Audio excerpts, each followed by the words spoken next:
Welcome to Classic Stories. I'm Craig Tovey.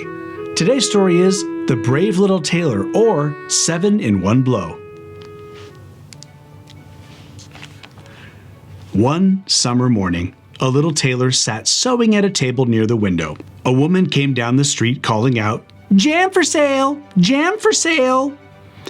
That sounded good to the little tailor, so he stuck his wee little head out the window and shouted, "Come up here, good woman! There's a buyer up here for you." The woman lugged her heavy basket up 3 flights of stairs to the tailor, who had her unpack all her jars so he could see every single one. He looked at them closely, picking up each one to look at it in the light and give it a shake, and then opening it and holding it to his nose for a sniff.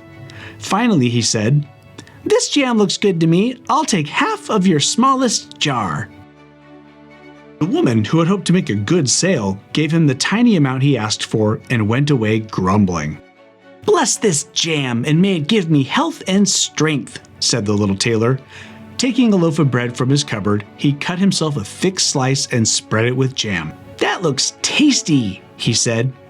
"But before I take a bite, I'd better finish my work sewing that jacket." He put the jam and bread aside and happily continued his sewing, and his stitches got bigger and bigger as he became more and more excited to eat his snack. Meanwhile, the sweet smell of the jam wafted up and got the attention of a swarm of flies who settled down onto it for a feast. "Hey, who invited you?" said the little tailor, shooing away the unwelcome guests. But the flies did not understand what he was saying, and they would not be turned away. Instead of going away discouraged, they came back with more of their friends. Finally, the little tailor grabbed an old piece of cloth and shouted, "I'll show you," and swatted at them angrily. When he stopped, he saw that there were 7 of them lying dead, with their legs sticking up in the air. "Wow, aren't you something?" he said to himself, surprised at his own bravery. "The whole town needs to know about this." He quickly cut out a big belt for himself and embroidered big gold letters on it that read, "7 in One Blow." "The town?" he said to himself. "Oh, the entire world shall hear about this." And his heart quivered with joy just like a little lamb's tail. He tied the belt around his body and set forth into the world, for his workshop was far too small for such bravery. As he left, the little tailor looked around for a snack to take along for later. Finding nothing but a piece of old cheese, he put that into his pocket. Outside the town gate, he noticed a bird caught in a bush. Into his pocket it went with the cheese. He bravely walked down the road, and as he was light and nimble, he did not grow weary. The road led him up a mountain, and when he got to the top, he found a huge giant sitting there happily. The little tailor went right up to him and said cheerfully, "Good day, friend. Are you enjoying the view of the great big world out there? That's where I'm headed, you know. I'm a lucky guy, and I'm going out to find my fortune. Would you like to come with me?" The giant looked at the tailor with a sneer and said, "Ugh, are you kidding me? You're a miserable little wretch." "You're quite wrong about that," answered the little tailor. Unbuttoning his coat, he proudly showed his belt to the giant. "You can read what kind of person I am." The giant read, "7 in one blow?" and thought that meant the tailor had killed 7 men at once, and he started to feel a bit of respect for the little fellow. But he decided to put him to the test, so he picked up a stone and squeezed it with his big hand until water dripped out. "Do that," said the giant, "if you're such a strong guy." "Is that all?" asked the little tailor. "Oh, that is child's play for someone like me." Sneaking his hand into his pocket, he pulled out the soft cheese and squeezed it until the whey dripped out. "What do you think? I did even better than you, didn't I?" he said. The giant could hardly believe his eyes, so he picked up a stone and threw it so high that it almost disappeared in the clouds.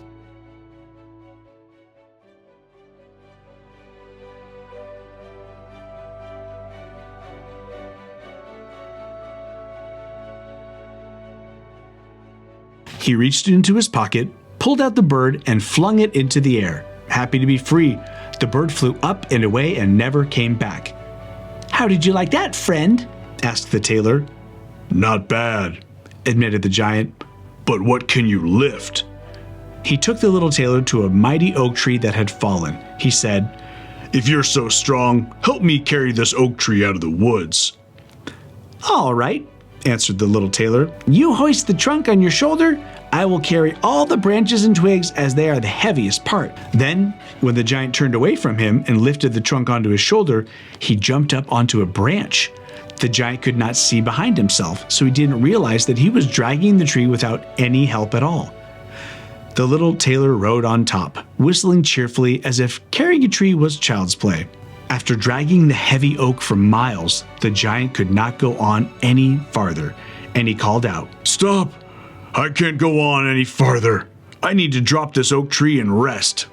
The tailor jumped down, grabbed the tree with both arms as if he had been carrying it the whole time, and said, "Giant, you're so big and strong.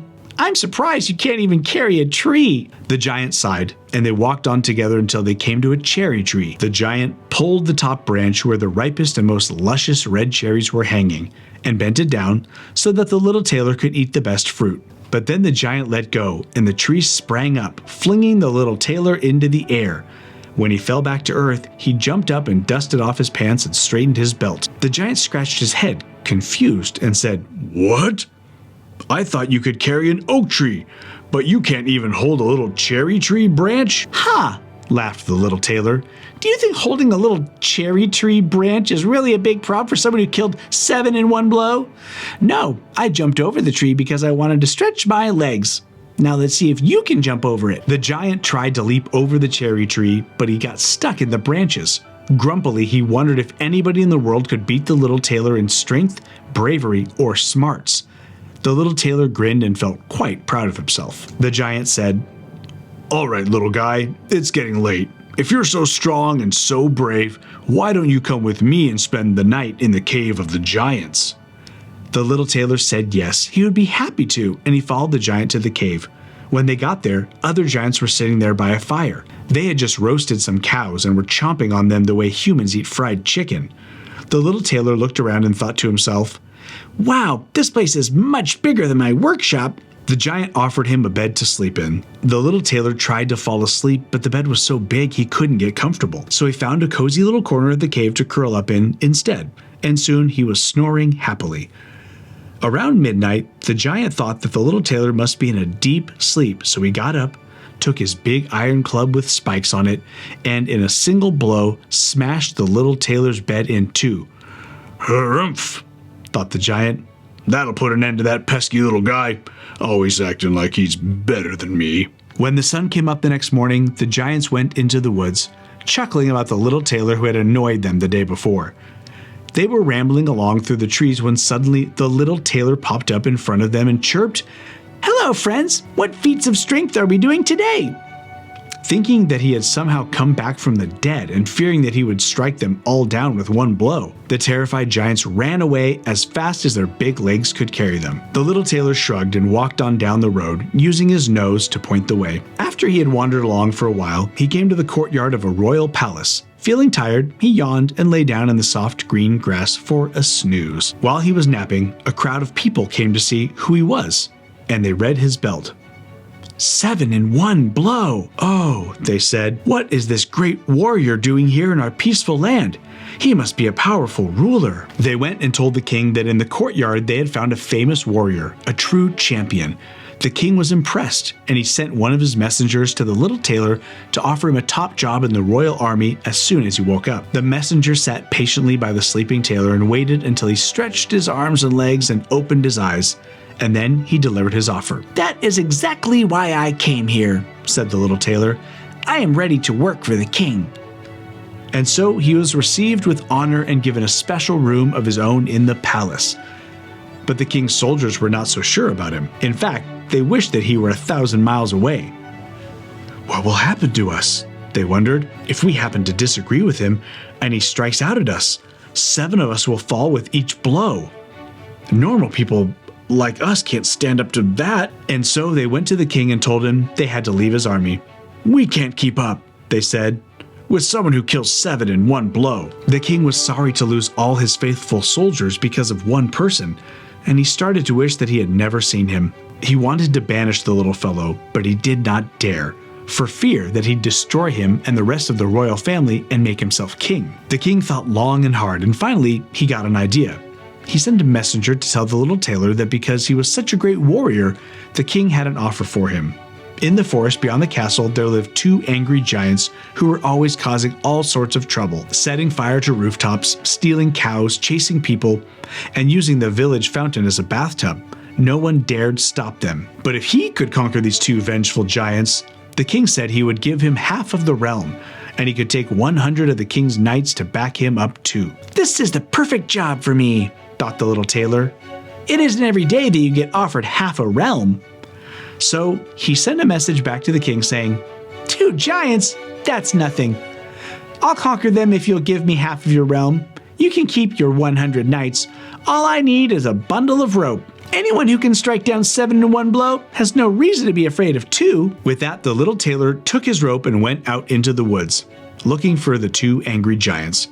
He soon found them lying asleep under a tree, snoring so thunderously that the branches blew up and down. The little tailor hopped around quietly, filled both pockets with stones, and then he climbed the tree. Once he was up high, he slid out on a branch until he was sitting right above the sleeping giants. Then he dropped one stone after another onto a giant's chest. For a long time, the giant slumbered on and did not seem to feel a thing. Finally, he woke up, shoved his friend, and said, "Why are you hitting me?" "You were dreaming," said the other one. "I am not hitting you." They fell asleep again, and the tailor threw a stone at the second one. "Ouch! What was that?" said the other one. "Why are you throwing things at me?"